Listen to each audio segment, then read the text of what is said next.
बड़े पक्के अहले हदीस हैं, क्या मजाल के नमाज में सीने पर हाथ न बांधे, क्या मजाल की आमीन की आवाज़ थोड़ी आहिस्ता से आ जाए, क्या मजाल की नमाज की कोई सुन्नत छूट जाए।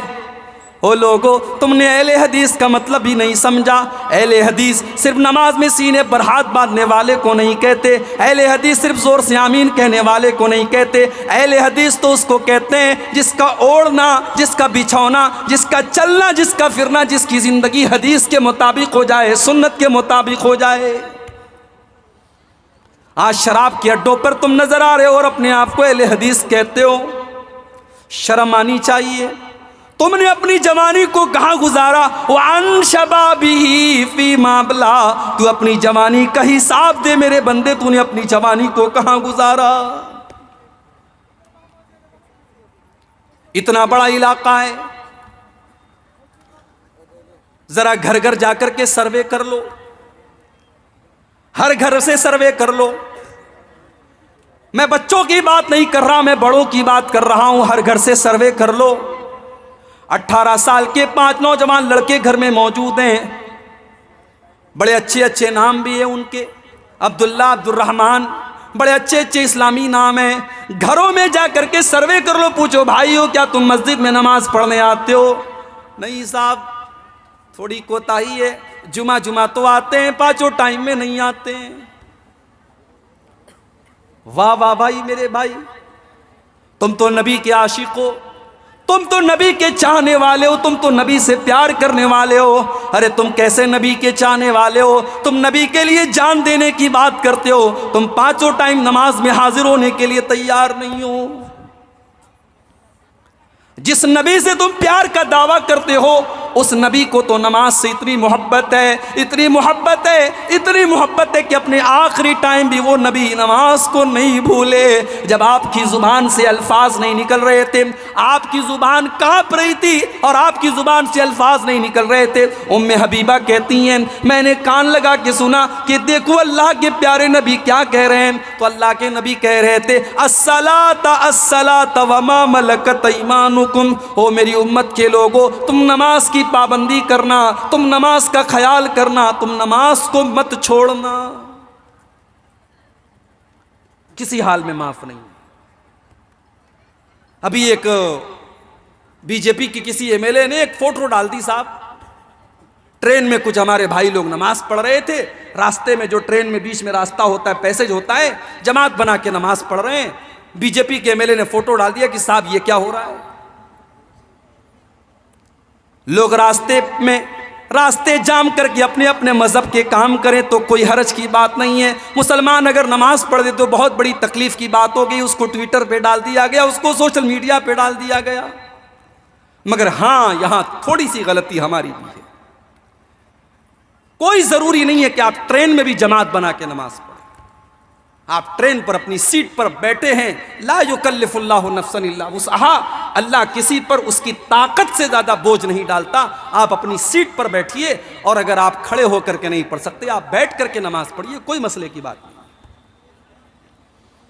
अब वहां रास्ते में पैसेज में आप जमात बना के नमाज पढ़ेंगे तो जाहिर है इस्लाम तो वो दीन है जो रास्ते में किसी को तकलीफ देने की इजाजत नहीं देता।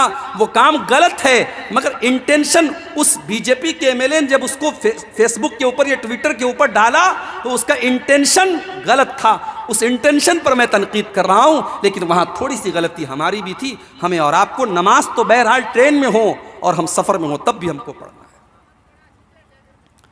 बनारस से 700 किलोमीटर दूर में कटिहार आया, स्टेट बदल गया, मोबाइल रोमिंग में आ गया, उर्दू से बंगला जुबान के बेल्ट में आ गया, लैंग्वेज बदल गई, इलाका बदल गया, स्टेट बदल गया, लेकिन नमाज नहीं बदली।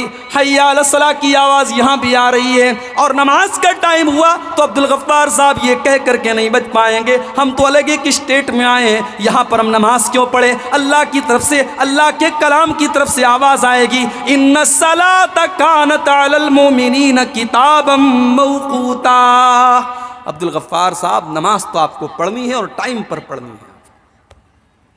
ठीक है, आप सफ़र में हैं, 4 रकात वाली नमाज आप 2 रकात पढ़ लीजिए। ज़ोहर की नमाज आप 2 रकात पढ़ लीजिए, असर की नमाज आप 2 रकात पढ़ लीजिए, ऐशा की आप 2 रकात पढ़ लीजिए, और फजर की कितनी पढ़ेंगे? 1 रकात। बोलो भाई। मौली साहब हमको पता नहीं है। इंडिया पाकिस्तान के मैच में विराट कोहली ने कितने रन बनाए ये बराबर पता है, नमाज के मसले नहीं मालूम। सफर में आपको मगरिब की नमाज कितनी पढ़नी है? 3 रकात होती है भाई, उसमें तो 1.5 रकात नहीं पढ़ सकते, ये पढ़ेंगे 1.5 रकात। मगरिब को 3 की 3 ही पढ़नी है, फजर की 2 की 2 ही पढ़नी है। आज हमारे नौजवान मेरे भाइयों नमाज से कितने दूर हैं। ये नमाज किसी हाल में माफ नहीं है। शेख इब्न बाज से पूछा गया, कोई मुसलमान अगर दुश्मनों की कैद में चला जाए, उसको खंबे से बांध दिया जाए, वो तो हिल भी नहीं सकता, वो तो रुकू भी नहीं कर सकता, वो तो सजदा भी नहीं कर सकता, वो पेशाब कर दे तो धुल नहीं सकता, वो पाखाना कर दे तो धुल नहीं सकता, वो वजू नहीं बना सकता, वो तयम्मुम नहीं कर सकता। शेख साहब वो इंसान नमाज कैसे पढ़ेगा? शेख इब्न बाज ने जवाब दिया,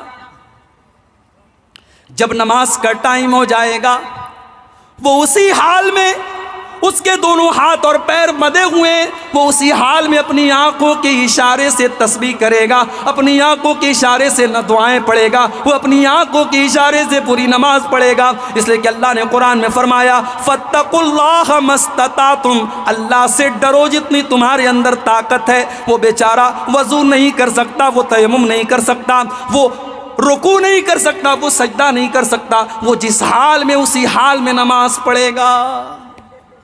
माफ नहीं है ये नमाज, हमारे ऊपर माफ है। हमारी दुकान है मार्केट में, बगल में मस्जिद है, अजान की आवाज आ रही है, हम दुकान छोड़ करके नमाज पढ़ने के लिए तैयार नहीं है। मेरे प्यारे साथियों, अपनी दुकान से कह दो, अपने काम से कह दो कि नमाज का टाइम है। नमाज से मत कहो कि मेरी दुकान का टाइम है। रिजालुल्लाह तुलहीहिम तिजारतुम वला बैउन ज़िक्रिल्लाह, अल्लाह के नेक बंदे, अल्लाह के मोमिन बंदे नमाज की वजह से, अपने काम की वजह से कभी नमाज को नहीं छोड़ते, वो नमाज की वजह से अपने काम को छोड़ देते हैं।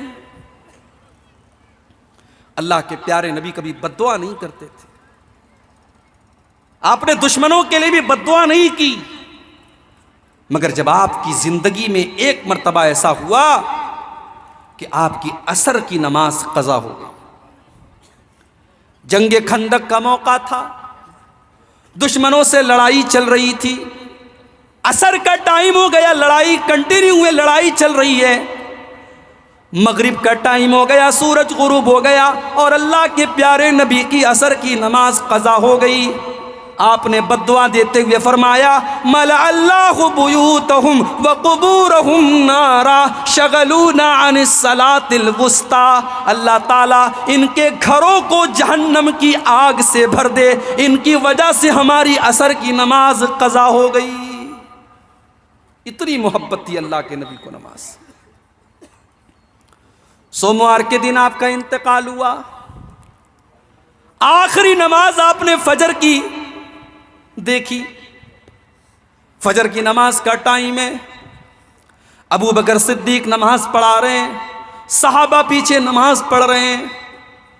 अल्लाह के प्यारे नबी की तबीयत कुछ बेहतर महसूस हुई, आप खड़े हुए, हुजरे आयशा का पर्दा हटाया, सामने सफ़े लगी हुई हैं, सहाबा नमाज पढ़ रहे हैं। नबी अकरम ने अपने सहाबा को नमाज पढ़ते हुए देखा, आपके चेहरे पर मुस्कुराहट आ गई, आप हंसने लगे, मुस्कुराने लगे, आपके दिल को सुकून पहुंचा। मेरी उम्मत मेरे बाद भी नमाज पढ़ेगी, मेरी उम्मत के लोग मेरे बाद भी नमाज को कायम रखेंगे, मेरे मिशन को कायम रखेंगे, मेरे काम को जारी रखेंगे, नमाज बंद नहीं होगी। आपके चेहरे पर मुस्कुराहट फैल गई। सहाबे किराम नमाज पढ़ रहे हैं। अच्छा, जिसको जिससे मोहब्बत होती है ना, उसकी मौजूदगी का एहसास वो कर लेता है। सहाबा ने नमाज की हालत में महसूस कर लिया कि अल्लाह के नबी अपने हुजरे के दरवाजे तक आए। सहाबा कहते हैं कि हमें डर महसूस हुआ कि कहीं हमारी नमाज ना खराब हो जाए। अबू बकर सिद्दीक को भी महसूस हो गया, वो पीछे हटने लगे। अल्लाह के प्यारे नबी ने इशारा किया कि नमाज को कंटिन्यू रखो, और आपने दोबारा पर्दा गिरा दिया। सहाबा कहते हैं ये आखिरी दीदार था जो हमने अल्लाह के प्यारे नबी सल्लल्लाहु अलैहि वसल्लम का किया था। इतनी मोहब्बत थी मेरे भाइयों नमाज से। हमारा नौजवान नमाज नहीं पढ़ता, नमाज पढ़ेगा कैसे? ये दारू पीता है, नमाज कहां से पढ़ेगा? ये जुआ खेलता है, नमाज कहां से पढ़ेगा? शराब के और जितने नुकसान है वो सब तो एक तरफ है, जो शराबी होगा वो नमाजी नहीं बन सकता, और जो नमाजी बनेगा वो शराबी नहीं बन सकता। इसीलिए अल्लाह कुरान में कहता है इन्नमा युरीदु शैतानु अन युक़िया बैनकुमुल अदावता वल बग़दा फिल खम्रि वल मैसिरि व यसुद्दकुम अन ज़िक्रिल्लाहि व अनिस सलाह। मेरे बंदो, शैतान तो यही चाहता है तुम शराब के आदी बन जाओ, तुम जुआरी बन जाओ। जब तुम शराबी और जुआरी बन जाओगे तो आपस में तुम लड़ाई करोगे और नमाज से तुम दूर हो जाओगे। अरे हम तो मोहम्मद रसूलुल्लाह के उम्मती। ये काम नीतीश कुमार का नहीं था कि शराब पर पाबंदी लगाए, ये काम तो मुसलमान का था। मुसलमानों के गांव में बड़े बड़े बोर्ड लगे होने चाहिए थे कि हमारा गांव है, यहाँ शराब का अड्डा नहीं खुलेगा। शराब बंदी ये बिहार गवर्नमेंट का काम नहीं था, ये मुसलमान का काम था मेरे भाई। ये हमारे मजहब की तालीम है, ये हमारे धर्म की तालीम है कि हमें शराब को हाथ नहीं लगाना है। उस्मान गनी कहते थे इज्तनिबुल खमरा, ओ लोगो शराब से बचो, फ़इन्नहा उम्मुल खबाइस, इसलिए कि शराब बहुत सारी बुराइयों की जड़ है, बहुत सारी बुराइयों की जड़ है। उस्मान गनी बयान करते हैं पहले के दौर में एक आदमी था, बहुत अल्लाह वाला था, बहुत नेक था, बहुत मुत्तकी था, बहुत परहेजगार था। उस दौर की एक फाहिशा औरत ने, एक बदचलन औरत ने उसको अपने जाल में फंसाने की कोशिश की। उसने अपनी एक लौंडी को भेजा, लौंडी आई, हजरत चलिए हमारी मालकिन ने आपको बुलाया है। क्या बात है, क्या काम है? वो कुछ गवाही देना है, बड़ा बहुत इंपॉर्टेंट काम है, बड़ा अहम काम है, आपको गवाही देना है, चलिए आप। हजरत बेचारे सीधे साधे थे, चल दिए। अब जब हजरत पहुंचे उस औरत के घर में तो हदीस के अल्फाज हैं, लौंडी जब अंदर गई दरवाजा बंद, और अंदर गई दूसरा दरवाजा बंद, और अंदर गई तीसरा दरवाजा बंद, 7 दरवाजों के अंदर लेके गई। लास्ट में कमरा था, कमरे में वही बदचलन औरत थी, खूबसूरत औरत थी, और एक छोटा सा बच्चा था जिसके बगल में, जिसके बाजू में चाकू रखा हुआ था, और एक शराब का जाम था, शराब की बोतल थी और गिलास रखा हुआ। औरत ने कहा तुम्हें 3 में से कोई एक काम करना है, या तो तुम मेरे साथ जिना करो, या तुम इस बच्चे को कत्ल कर दो, या तुम शराब का एक प्याला पी लो। उसने सोचा जिना तो बहुत बड़ा गुनाह है, बच्चे को कत्ल करना उससे बड़ा भी गुनाह है, इससे आसान काम यह है कि मैं शराब पी लेता हूं। गौर से सुनना मेरे वो भाइयों जो जिंदगी में कभी शराब के करीब गए हो, बड़े दर्द के साथ ये वाक़या बयान कर रहा हूँ। उस्मान गनी रज़ी अल्लाह ताला अन्हु कहते हैं उस इंसान ने सोचा कि शराब पीना ये हल्का काम है, चलो मैं शराब पी लेता हूँ। उसने शराब का एक प्याला उठाया, उसने शराब को पिया। शराब पीने के बाद उसको और तलब महसूस हुई, उसने कहा एक और प्याला पिलाओ। उसने एक और प्याला पिया, यहाँ तक कि शराब को ख़त्म कर दिया। और जब नशे में हो गया उसने उस औरत के साथ ज़िना भी किया और उस बच्चे को कत्ल भी कर दिया। उस्मान गनी कहते हो लोगों, शराब की लत और ईमान एक दिल में इकट्ठा नहीं रह सकते। अगर शराब की लत लग जाए तो ईमान निकल जाता है, और ईमान है तो शराब की लत निकल जाती है। यहां इस मजलिस में अगर कोई हमारा भाई बैठा हो जिसको अल्लाह ने इस बुरी आदत में वो मुब्तला हो गया हो, तो मैं अल्लाह से दिल के साथ, और तहज्जुद का ये टाइम है, रात का टाइम है, मैं दुआ करता हूं अल्लाह उसको इस गंदी आदत से बचा ले। मेरे भाइयों, ये वो आदत है जिसको अल्लाह के प्यारे नबी ने फरमाया उम्मुल खबाइस, तमाम बुराइयों की जड़ है, तमाम गंदगियों की माँ है। और आपने अगर जवानी के दौर में शराब पी है तो आपको इस जवानी का हिसाब देना है कल क़यामत के दिन। अल्लाह के प्यारे नबी कहते हैं क़यामत के दिन दूसरा सवाल किया जाएगा, वान शबाबिही फी माबला, तूने अपनी जवानी को कहाँ गुजारा। तीसरा सवाल, वान मालिही मिन ऐन इक्तसबहू, तूने माल कहाँ से कमाया। तू ब्याज का काम करता था, तू जुआ खेलता था, तू लॉटरी खेलता था, तू हराम तरीके से पैसा कमाता था या बिजनेस करके हलाल तरीके से पैसा कमाता था। तू अच्छा मकान बना ले, तू बेहतरीन घर बना ले, तू करोड़ों की गाड़ी खरीद ले, इस्लाम को कोई एतराज़ नहीं है, अल्लाह और उसके रसूल को कोई एतराज़ नहीं है। लेकिन तूने हराम की कमाई का एक पैसा भी अगर अपने घर में तू लेकर के आया तो अल्लाह को हिसाब देना पड़ेगा। मिन ऐन इक्तसबहू, तूने माल कहाँ से कमाया। आज ये मसला भी हमारे नौजवान के साथ, 10,000 का मोबाइल उसके पास है, अब उसके दोस्त ने आईफोन खरीद लिया, 1 लाख 1.5 लाख रुपए का आईफोन खरीद लिया। एक साहब मुझसे कहने लगे, अरे शेख साहब आप इतने बड़े मुकर्रिर हैं, जलसों में जाते हैं, आपको तो आईफोन लेना चाहिए। मैंने कहा भाई साहब मोबाइल उतना ही महंगा लो कि कभी खो जाए तो हार्ट अटैक ना हो। आईफोन अगर किसी के पास है और अल्लाह ना करे कभी चोरी हो जाए तो बेचारा, हम लोगों का मोबाइल अगर खो जाए तो चलो 10,000 गया और आईफोन चला गया तो 1 लाख 1.5 लाख चला गया। मैंने कहा इतना बड़ा रिस्क मैं नहीं ले सकता। तो आईफोन, अब दोस्त ने आईफोन खरीद लिया, अब आपका दिल देख करके मचल रहा है। अब आपने कहा यार क्या करें, चलो जुए में लगा देते हैं, 10,000 रुपया लगा देते, हो सकता है हम 1 लाख रुपया कमा ले और हम भी आईफोन खरीद लें। 10,000 रुपया आपने लगाया और जुए में आप हार गए। आपको और अच्छा, जुआ एक ऐसी चीज है, आपने 10,000 लगाया और हार गए तो यहां पर मामला रुकेगा नहीं, आप 10,000 और लाएंगे, घर के सामान बेच कर लाएंगे, बीवी का जेवर बेच करके लाएंगे, घर की जरूरी चीजें बेच करके। जुए की लत एक ऐसी लत होती है कि जैसे जैसे आप आगे बढ़ेंगे वो दलदल की तरह उसमें धंसते चले जाएंगे। मेरे प्यारे साथियों, इस कमाई का हिसाब भी अल्लाह के आपको देना पड़ेगा। वअन मालिही मिन ऐन इक्तसबहू, माल आपने कहाँ से कमाया। और चौथा सवाल, व फीमा अनफक़हू, माल आपने कहाँ खर्च किया। और 5वां सवाल होगा, व माज़ा अमिल फीमा अलिमा, मेरे बंदे तूने जो मालूमात हासिल की, तूने जो इल्म हासिल किया। जलसा चल रहा था, बड़े बड़े उलमा तकरीर करने आए थे, रात को 3 बजे तक तूने तकरीरें सुनी थी, तूने उस तकरीर के ऊपर कितना अमल किया था, तूने जो इल्म हासिल किया उस इल्म के ऊपर तूने अमल कितना किया, इसका भी तुझको हिसाब अल्लाह क्या देना पड़ेगा। इसीलिए हमारे बहुत सारे भाई कहते हैं साहब हम जलसे में नहीं जाएंगे, हम दीन का इल्म सीखेंगे ही नहीं, जितना सीखेंगे उतना हिसाब देना पड़ेगा। मेरे भाइयों, ये दूसरी गुमराही है। इल्म दीन सीखना फर्ज है आपके ऊपर।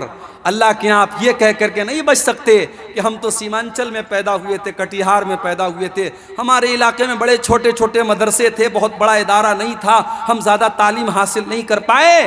दीन का जो बेसिक इल्म है, दीन का जो ज़रूरी इल्म है, वो कटिहार और सीमांचल के मुसलमान से भी पूछा जाएगा और यूपी के मुसलमान से भी पूछा जाएगा और दुनिया के हर मुसलमान से और हर मोमिन को कब्र के अंदर सवाल का जवाब देना पड़ेगा। तेरा रब कौन है, तेरा दीन क्या है और तेरे नबी कौन है। इन 3 सवालों का जवाब हम सबको देना है मेरे प्यारे साहब। अब आ जाइए सूरह अस्र की तरफ। वल अस्र इन्नल इंसान लफी खुस्र, कसम है ज़माने की बेशक सारे के सारे इंसान घाटे में। इल्लल्लज़ीना आमनू व अमिलुस्सालिहाति व तवासौ बिल हक़्क़ि व तवासौ बिस्सब्र। 4 चीज़ें अपने अंदर पैदा कर लो, तुम घाटे में नहीं रहो।